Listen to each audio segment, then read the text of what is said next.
Israel and around the world, Jews are setting up their sukkahs, temporary shelters built in gardens and balconies, to celebrate the holiday of Sukkot, marking the end of harvest and commemorating the biblical account of the exodus of the Jewish people from Egypt. And we're joined now by Rabbi Uri Pilichowski, educator and political commentator, joining us from Mitzpeh Yericho in the West Bank. Thank you very much for joining. Thank you for having me. So what more can you tell our audience about this holiday, the holiday of Sukkot?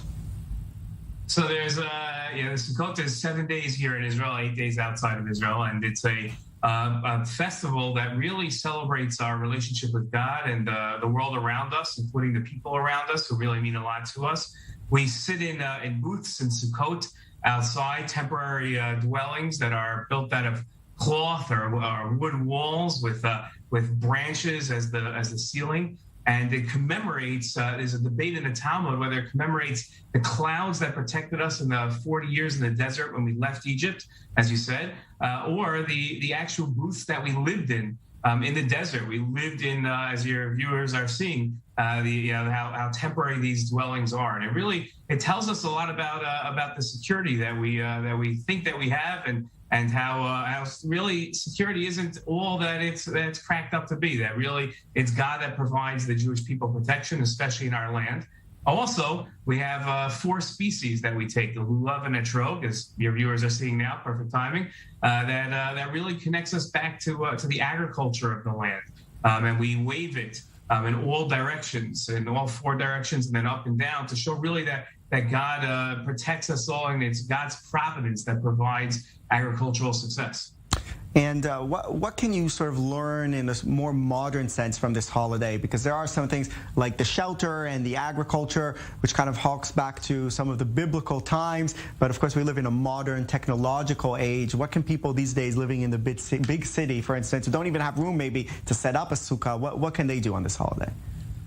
So it's a great question, and I think that really the idea is moving back to basics and really understanding the relationships around us and connecting to God. Even if you don't have room for a sukkah and you don't have your own set of lulav and etrog, it's okay to ask somebody else if you can just celebrate the holiday, even if not with them, but just spend a couple of minutes in a sukkah, even at a restaurant. But just to connect back to the basic ideas of who we are as a people. We're the people of God. We're the chosen people of God. And this is our time to celebrate really with God. And at times at the temple, we would all go to Jerusalem and all celebrate. There were all-night parties at the temple where Torah scholars would juggle and sing. And there would be we didn't sleep on Sukkot. We would always just be having this grand celebration. So that's really what Sukkot is all about. So it's a great time to connect with a neighbor that maybe has a sukkah or their own set of the 4 species, and just ask if you can partake as well.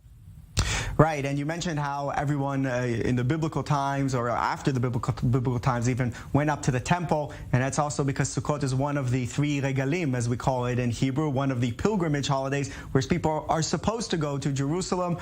Is that tradition still intact in Israel, where people go to Jerusalem? And what about people who don't live in Israel? Where do they go?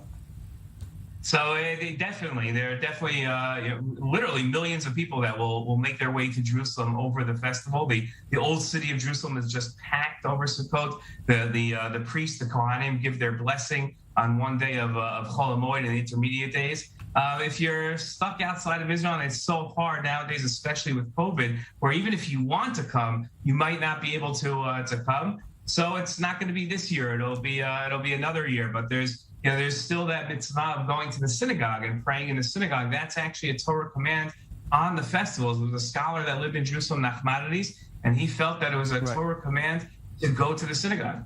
And, as they say, next year in Jerusalem and many of the Jewish traditions. So next year, if not this year, then next year in Jerusalem, it's not going anywhere. Thank you very much, Rabbi Uri Pilichowski, and have a happy holiday. Thanks for joining us. Thank you very much for having me. Chag Sameach.